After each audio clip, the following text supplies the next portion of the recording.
10 signs it's time to end a relationship. It's kind of a downer subject, isn't it? So I'm gonna try to keep it light with the help of other me on the other side of the room. This is a big mistake. I'm okay. Now, first up, if you feel like you're struggling or in a tough transition period in life, talking things through with a mental health professional is key. And my channel sponsor, BetterHelp, is a great alternative to traditional in-person talk therapy. How's it work? Thank you for asking, other me. BetterHelp connects you with licensed therapists for sessions via video chat, phone, or even text. No mask required. Haha.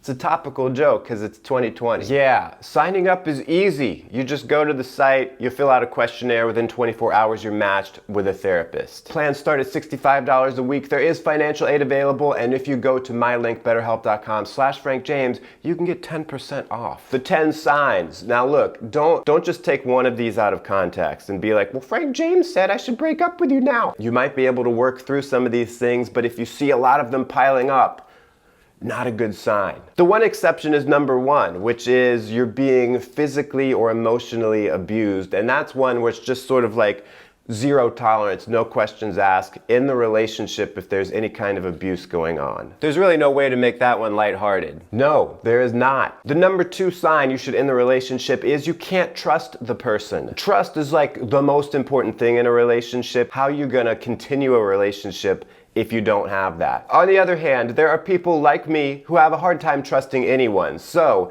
don't just be like, I can't trust you, but there's no real reason. If it's like they say things and then do other things, so clearly they have shown that you can't trust them, that's when it's a big sign you gotta end things. Number 3, you can't communicate with this person.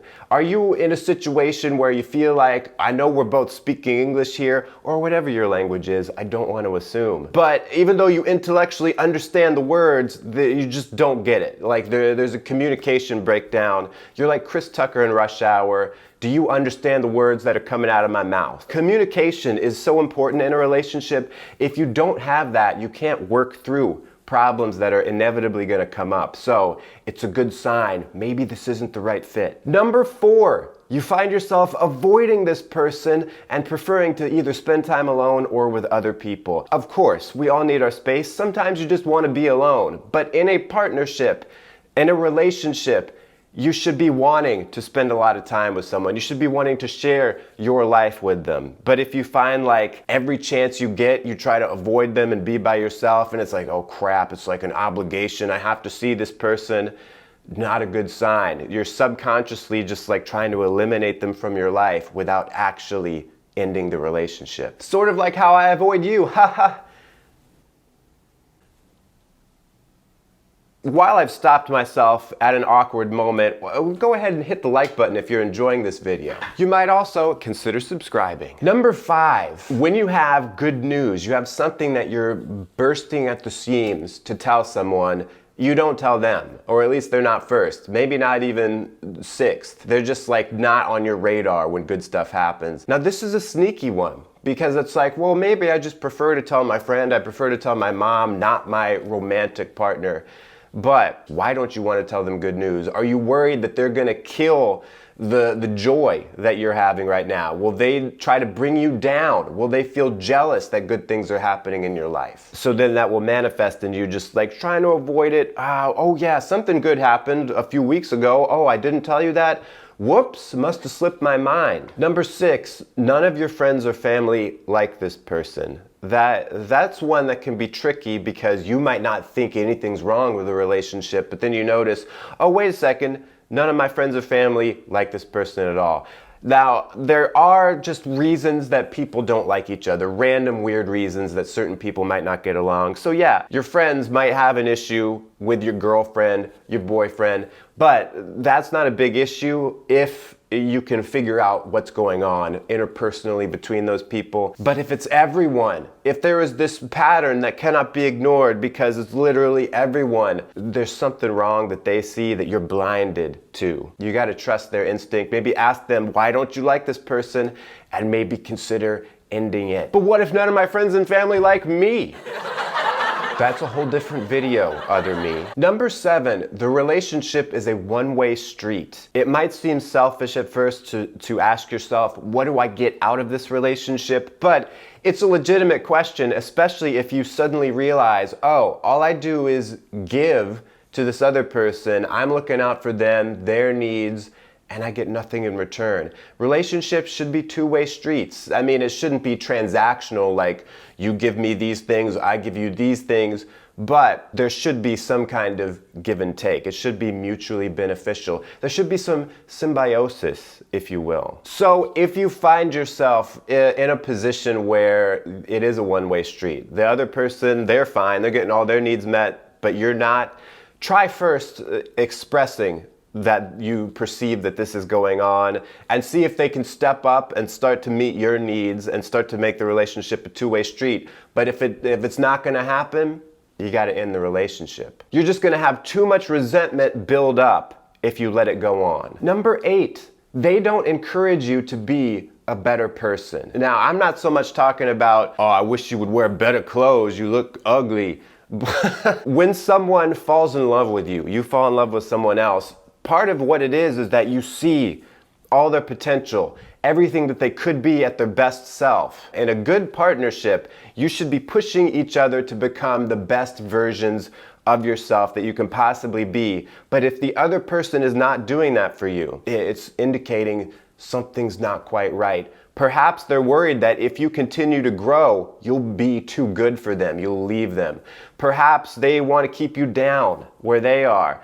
Maybe they're just afraid of thinking big. A relationship should not hold you back. So if your partner is not encouraging you to constantly improve, to constantly reach your full potential, why be in it? It's just like I try to encourage you to be the best version of yourself you can be. Thank you, other me, and likewise, we have a good relationship with ourselves.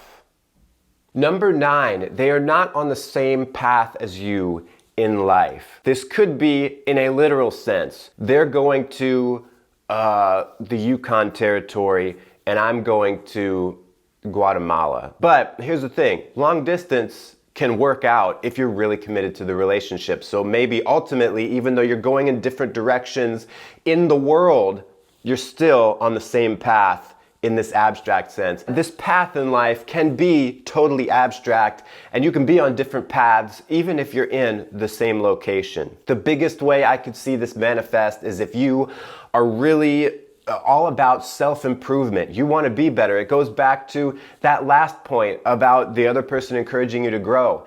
If they are not also themselves on a path of bettering themselves and always trying to learn and be the best version of themselves, those are different pathways. It's going to be difficult to be in a relationship where you're striving for goals and the other person is just trying to keep the status quo. Number 10, this has 2 aspects to it. First of all, you feel pressure to change yourself in order to make the relationship better or to make it work, or the other person feels pressured to change. You think they need to change something about themselves in order for the relationship to work. Now you might think, Frank, earlier you said, they encourage you to grow and improve and stuff. Isn't that the same thing? No, because with that encouragement before, they're taking you as you are. They love you for who you are, and they just want that thing, what you are, who you are, to get better and better. When we're talking about change, we're talking about, I want you to be different than the person you are. They're not accepting you as you are right now. That causes just too much friction, too much conflict in a relationship, and you can't hold on to this idea of the relationship will be better one day if this thing just changed. You can't count on that. It's better to just end the relationship. For more videos about relationships, check out this here, which is funny, and this one here that is less funny. BetterHelp.com/FrankJames for 10% off. Thank you for joining me, other me. Thanks, it was really my pleasure. Do you want to send them off with our catchphrase? Till next time, stay cool and attractive.